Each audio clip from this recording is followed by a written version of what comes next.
Assalamualaikum warahmatullahi wabarakatuh.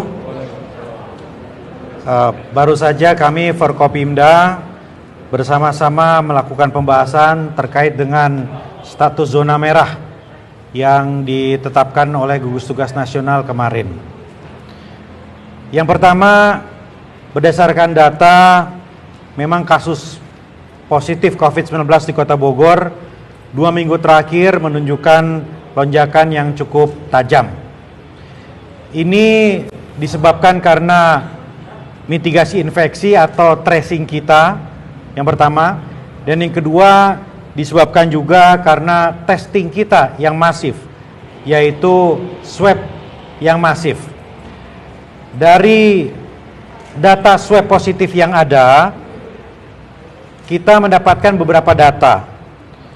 Jadi dari seluruh kasus positif yang ada, hasil swab 49% itu berasal dari penelusuran, dari tracing.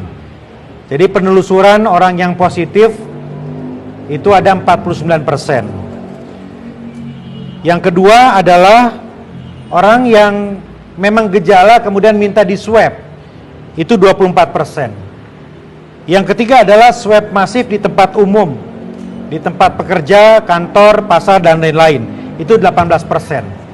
Dan yang terakhir 7% yaitu screening, karena pulang dari luar kota atau karena keperluan untuk operasi. Jadi kami menyimpulkan bahwa testing dan tracing kita yang gencar ini menyebabkan lonjakan positif. Namun demikian ada fenomena yang harus kita waspadai. Klaster keluarga menempati peringkat pertama. Transmisi lokal sudah terjadi, penularan dalam keluarga sudah terjadi. Ada sekitar 45 keluarga dengan 189 kasus positif. Ini harus kita waspadai. Data menunjukkan bahwa dari yang positif, anak dan lansia dengan mobilitas yang tinggi itu terpapar. Jadi kami menghimbau kepada anak dan lansia mulai hari dan ke depan untuk betul-betul tidak keluar rumah apabila tidak ada hal-hal yang mendesak. Sekali lagi, anak di bawah umur dan lansia, karena dari kasus positif mereka mobilitasnya cukup tinggi. Klaster rumah tangga ada di peringkat pertama.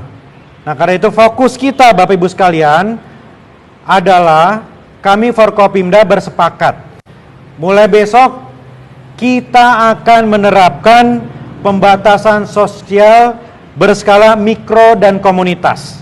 Sekali lagi, pembatasan sosial berskala mikro dan komunitas. Artinya apa? Berskala mikro adalah pembatasan aktivitas kegiatan di RW-RW yang zona merah.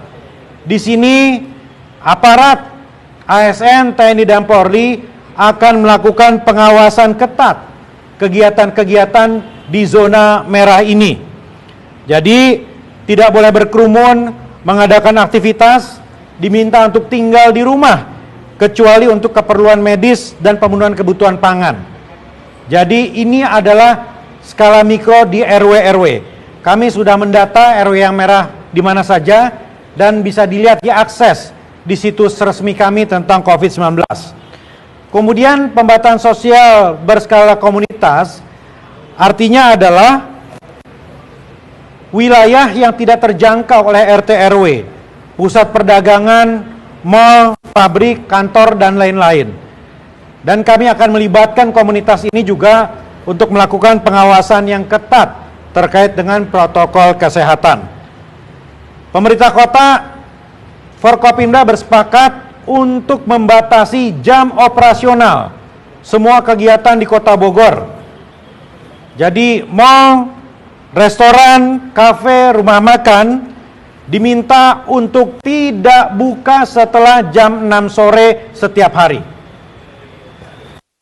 Buka bisa dimajukan, tadinya jam 9 mungkin jam 8, tetapi selesai jam 6 sore. Dan diberlakukan jam malam. Di atas jam 9 malam tidak ada lagi aktivitas di Kota Bogor. Berkerumun, berjualan, berdagang, dan sebagainya. Kami juga menutup fasilitas publik milik pemerintah, taman dan fasilitas publik lainnya kita pastikan tidak dulu digunakan oleh warga. Kami juga akan memberlakukan kembali perwali untuk menerapkan sanksi dengan cepat. Karena landasan yang digunakan kemarin masih agak berjenjang dan masih agak lama. Karena itu mulai besok akan berlaku kembali perwali yang bisa langsung menerapkan sanksi kepada warga apabila melanggar protokol kesehatan. Kami juga akan memperkuat unit lacak dan unit pantau di wilayah agar bisa mendeteksi secara aktif kasus-kasus positif di Kota Bogor. Kemudian kami juga meminta warga untuk memberikan masukan, aduan dan saran apabila menemukan ada pelanggaran protokol kesehatan yang tetap berkerumun atau ada kasus positif yang lolos, ada OTG yang lolos, silakan lapor di kanal khusus melalui aplikasi Sibadra. Jadi masuk ke aplikasi Sibadra, ada khusus COVID-19, silakan laporkan di sana, akan direspon secara cepat. Yang terakhir, Bapak Ibu sekalian, kami menghimbau kepada seluruh tokoh agama dan tokoh masyarakat. Mari kita bersama-sama memanjatkan doa. Kunut nazilah di setiap subuh di masjid-masjid di seluruh penjuru Kota Bogor. Memanjatkan doa di gereja, di semua tempat ibadah, agar kita diberikan kekuatan untuk kembali bisa mengendalikan COVID-19 ini. Terima kasih. Semoga Allah Subhanahu wa taala selalu memberikan kekuatan kepada kita semua.